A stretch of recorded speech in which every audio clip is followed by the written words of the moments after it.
Hallo und willkommen bei einem neuen Video von mir. Diesmal wird wieder gemalt. Wieder in schnell. Ich habe mal mit den Geschwindigkeiten gespielt in diesem Video.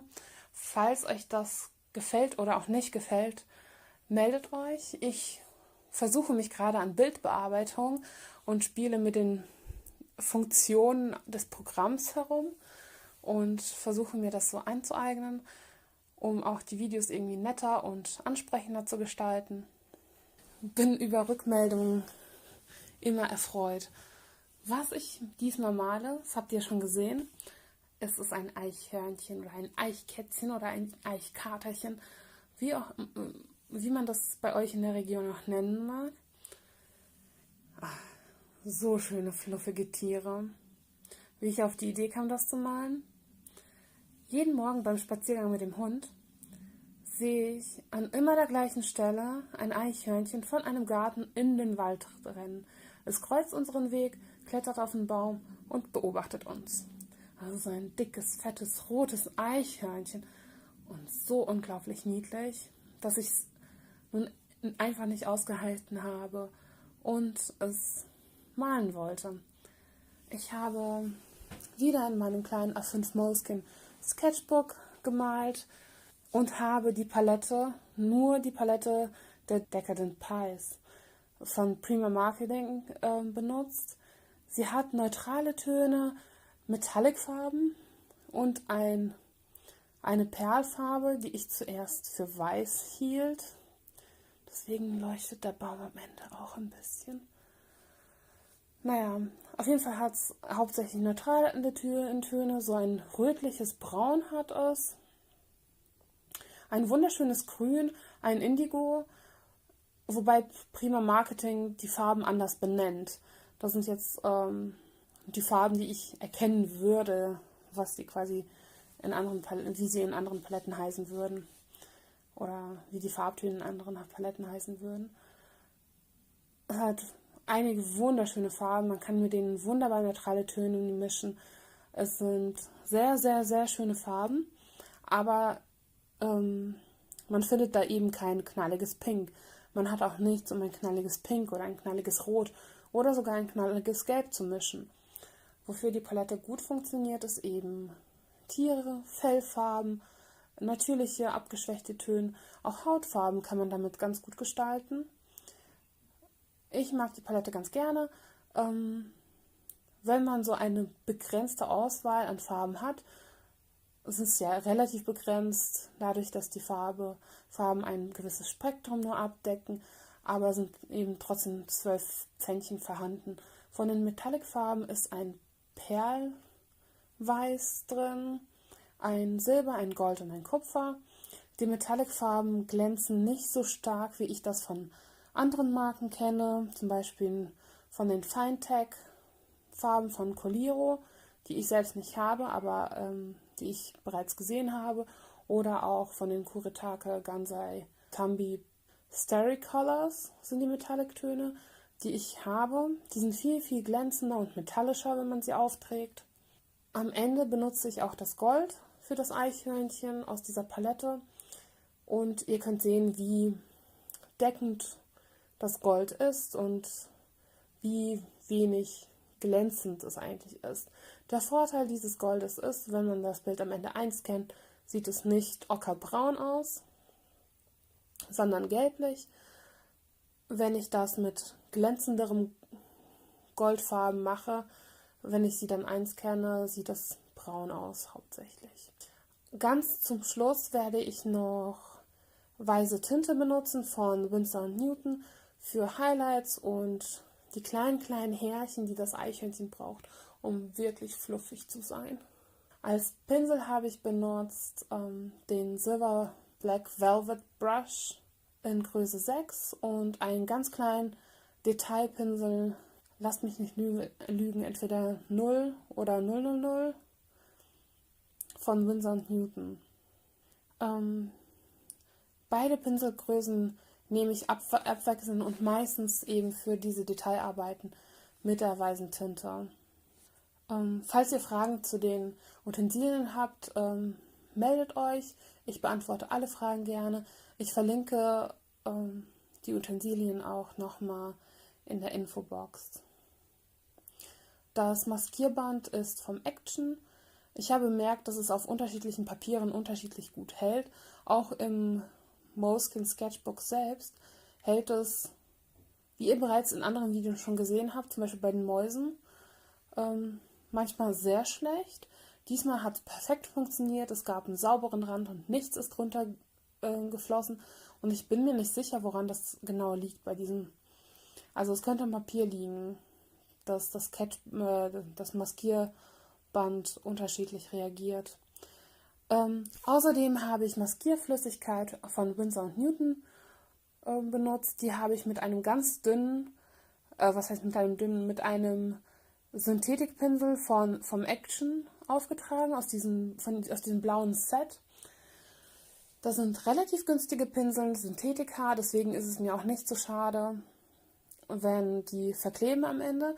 Diesen Pinsel habe ich aber bereits mehrfach benutzen können, ohne dass der Pinsel ist zwar verklebt, ich kann ihn nicht zum Malen benutzen, aber wenn ich ihn sauber mache, kann ich ihn erneut für Maskierflüssigkeit benutzen und das funktioniert gut.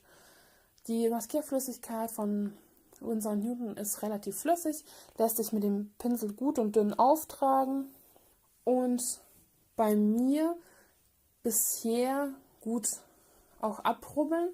Ich habe jetzt von Miss Fruchteis gehört, dass sie Probleme hatte mit der Maskierflüssigkeit, dass die das Papier gerissen hat. Und zufälligerweise habe ich gestern, glaube ich, in einem Video von Casey Golden, das ist eine Illustratorin aus Kanada, gesehen, dass sie jetzt bereits das zweite Bild durch Maskierflüssigkeit quasi versaut hat, weil sie ihr die oberste Schicht, also beim Abnehmen der Maskierflüssigkeit, die oberste Schicht des Papieres angegriffen hat. Das ist ziemlich schlecht, wenn das passiert, weil dann eben das Bild ruiniert ist. Vor allem, wenn man vielleicht auf teurem Papier gemalt hat oder ein besonderes Design hatte. Eigentlich will man das nicht. Ich bin mir nicht sicher, welche Maskierflüssigkeit sie benutzt hat. Sie hat gesagt, dass es daran liegen könnte, dass ihre alt gewesen ist. Hat aber angegeben, dass sie vor einem Jahr erst gekauft hat. Meine Flasche Maskierflüssigkeit habe ich bereits seit mehreren Jahren. Wie gesagt, das ist die von Winsor & Newton, die verlinke ich auch in der Infobox. Die steht bei mir immer auf dem Kopf. Ich trage sie dünn auf, lasse sie gut eintrocknen, also immer auf trockenes Papier auftragen, gut eintrocknen lassen und bevor man sie abrubbelt, auch das Bild komplett durchtrocknen lassen, am besten mindestens über Nacht. Das mache ich zumindest, wenn ich ich male die Bilder nämlich nicht immer an einem Tag durch. Ich würde sie wahrscheinlich auch nicht mit einem Föhn oder so einem Hitzeding erhitzen, weil ich nicht weiß, wie das reagiert. Ich lasse meine Bilder überwiegend an der Luft trocknen. Das könnte vielleicht auch etwas mit der Reaktion zu tun haben. Und man sollte Maskierflüssigkeit für quasi dünnere Farben verwenden. Bei Acryl oder Öl funktioniert Maskierflüssigkeit nicht. Die wird von der Farbe verdeckt und wenn die Farbe trocken ist, kriegt man da nichts mehr abgerubbelt. Also bei Gouache bin ich mir nicht sicher. Da muss man andere fragen. Ich habe in der Tat noch nie mit Gouache gemalt, aber es reizt mich sehr, Gouache auf dunklem Papier auszuprobieren. Ich glaube, ich werde das irgendwann angehen. Ja. Ja, meine Handhabe der Maskierflüssigkeit habt ihr im Video ja bereits gesehen. Wenn ihr Probleme habt oder Lösungen für dieses Problem für genannte Personen, ab damit in die Kommentare. Ich weiß, dass zumindest Miss Fruchteis bei mir liest und bestimmt dankbar wäre, wenn ihr dabei geholfen werden würde. Wie gesagt, ich hatte das mit meinen Maskierflüssigkeiten noch nicht. Ich habe die von Winsor & Newton, wie gesagt. Ich habe auch eine vom Schminke in einem Stift. Da hatte ich das Problem auch noch nicht. Das Eichhörnchen hat ja inzwischen Farbe angenommen und Form. Ich habe versucht, es lustig, ein bisschen, aber nicht zu sehr realistisch zu gestalten. Habe mir als Schmuckelement diesen goldenen Kreis ausgewählt, der hier in der Wohnung für geteilte Meinungen sorgt. Ich habe das Element aber bereits bei anderen Bildern benutzt und finde das eigentlich ganz hübsch, weil es nochmal so ein Highlight im Bild ist. Ich fand es auch nett, dass ich nochmal ein helleres Element neben dem Eichhörnchen in diesem doch recht dunklen Bild habe. Der Baum ist ja recht dunkel geworden, der Himmel ebenfalls.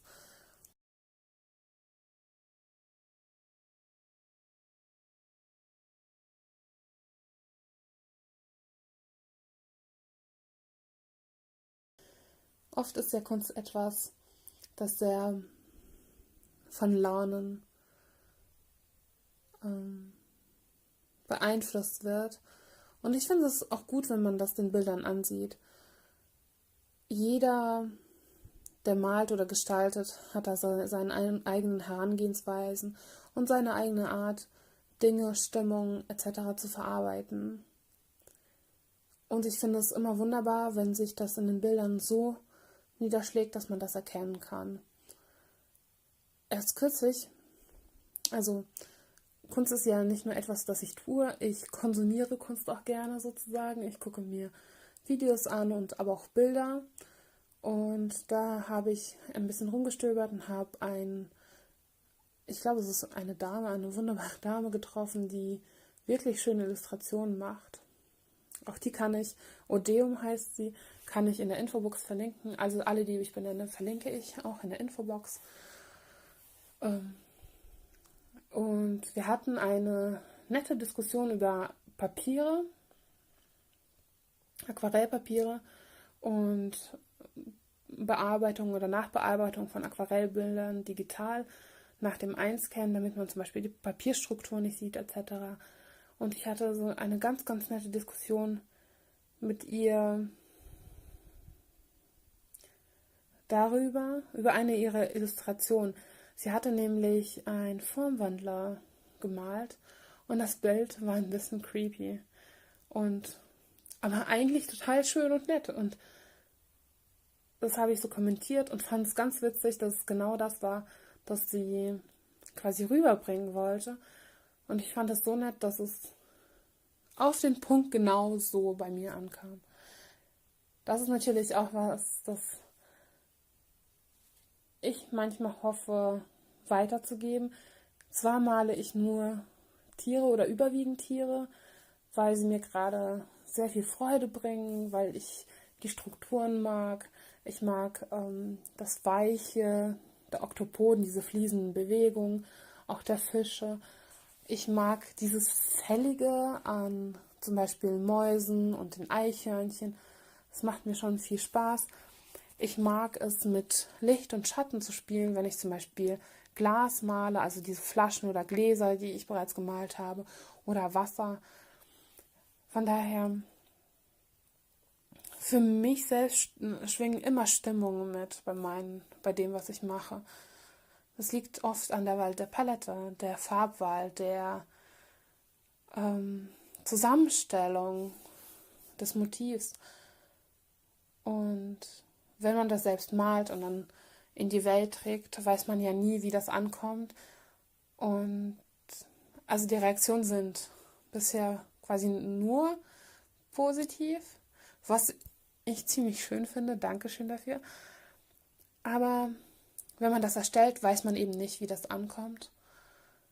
Und umso mehr freut es mich, wenn ich dann Rückmeldungen bekomme, die ich auch wirklich bekomme. Ich will jetzt niemanden zwingen zum Kommentieren, wenn euch nicht danach ist. Ist alles gut. Aber ich freue mich natürlich über jeden Kommentar. Aber ich freue mich, wenn meine Stimmungen weitergetragen werden und auch so ankommen, wie ich es vielleicht gedacht habe. Ich wünsche euch noch einen wunderschönen Tag und bis bald. Tschüss.